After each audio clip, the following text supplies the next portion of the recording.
Hey guys, it's ChucksTopGaming here with a quick SSTO to orbit. Well, I guess that's already in SSTO. Well, SSTO tutorial. Uh, so basically, we're just going with a small plane, just enough to dock with a station, maybe, if you do it right. So we're just gonna go at a slight angle until we can get some speed up, and then we're gonna pick our angle of attack up considerably.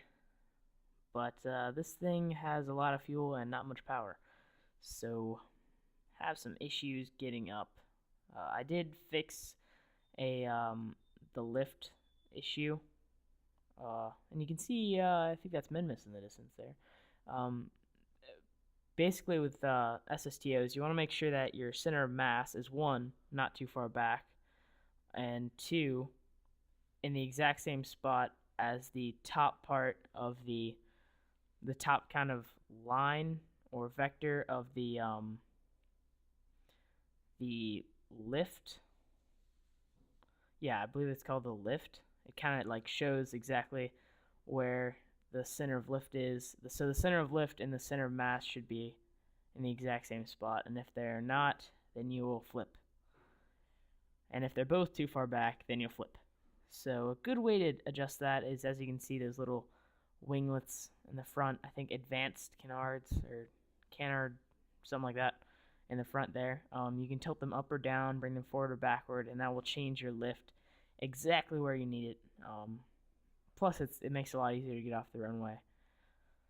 So here, I'm not exactly sure what altitude we are, but we're getting ready to activate our main engine because we're catching fire here, and maybe another 200 meters per second, and we're gonna have to activate that main engine because we're not going to we do not want to have one engine cut out on us, because that means flat spin, and with this little atmosphere, flat spins are absolutely uncontrollable. And see here, our main engine kicks in.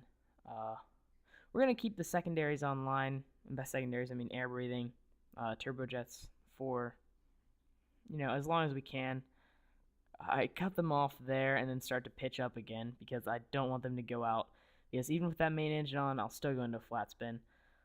You do want to pitch up to 45 or pretty high here because you want to get your apopsis up. And once it gets up, then you can start to tilt down back to level like you would in a rocket.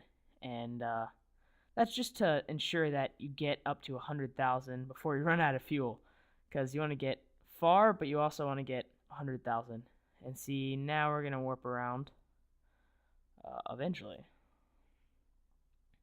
And it takes forever to warp around sometimes. Oh my gosh. Because you're not completely out of the atmosphere, and so you gotta wait there. And so I go IVA and look around and press some random buttons. And I believe I can time warp now. Can I time warp? Maybe? Any day now. Any day now. Looks like I went... Okay, there we go. There we go. So now I'm just going to circularize my orbit, and that's pretty much it. There is another tutorial out on how to get back and actually land at KSC, so be sure to check that one out. At some point, I'll probably put one of those little page things in there so you can click the link, but it'll probably take me a while to remember how to do that. So ChucksTopGaming out. Thanks for watching. Bye.